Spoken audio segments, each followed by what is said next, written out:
このビデオには22言語の翻訳があります。皆様どうぞ自分の言語でお楽しみください。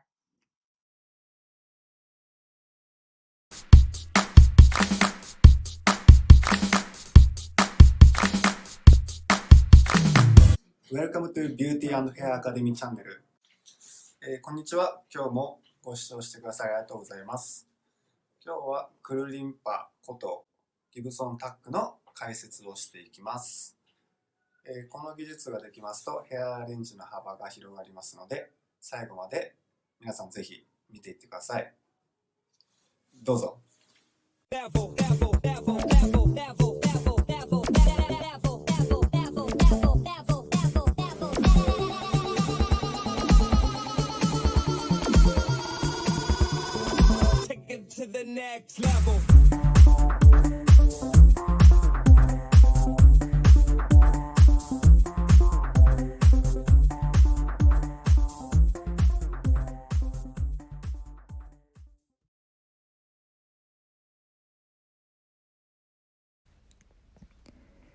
クルリンパの基本は、毛束をまずまとめ、結び目を緩めます。その後、緩めた結び目を半分に割ります。そして、作った隙間に毛束を通します。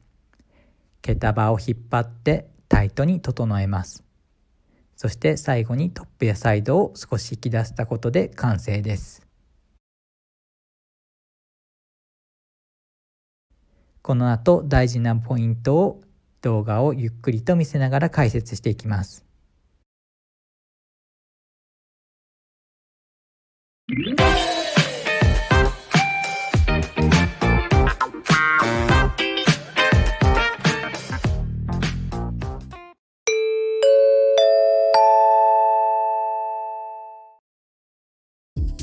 まずはまとめた髪をゴムで結びます。そしてそこに毛束を通すためにゴムを一度下に下げて結び目を緩めましょう。この時、結び目をきれいに隠せるようゴムは細いタイプのもの、そして髪の色に近いものを選んでおきましょう。今回は分かりやすいようにあえて黒いゴムを使っています。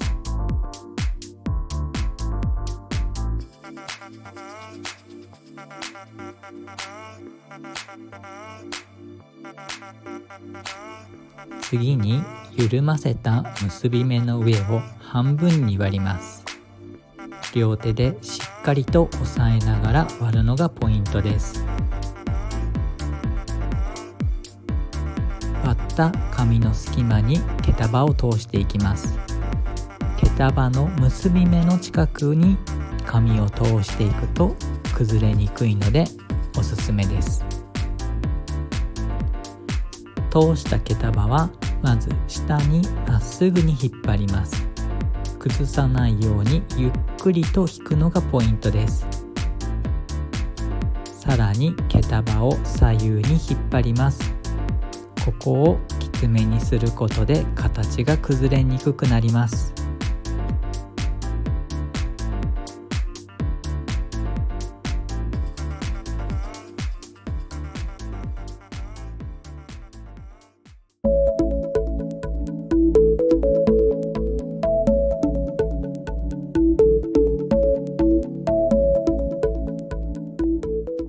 実際にアレンジを一つ作ってみましょう。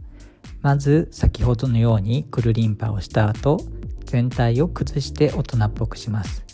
その後、下の髪の毛の部分を三つ編みをすることによっておしゃれなアレンジが作れます。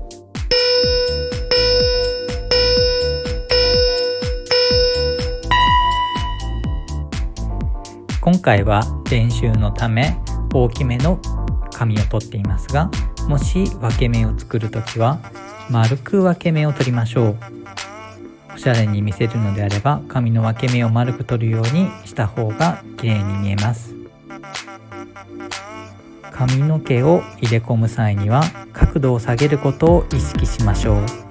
角度を上げて入れてしまうと形が崩れやすくなります。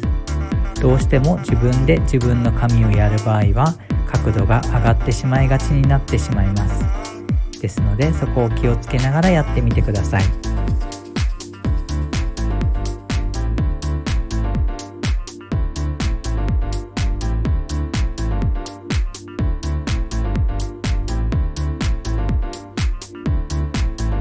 ほぐす際は結び目を押さえながら毛束を引き出すことで、より自然な立体的な形が作れます。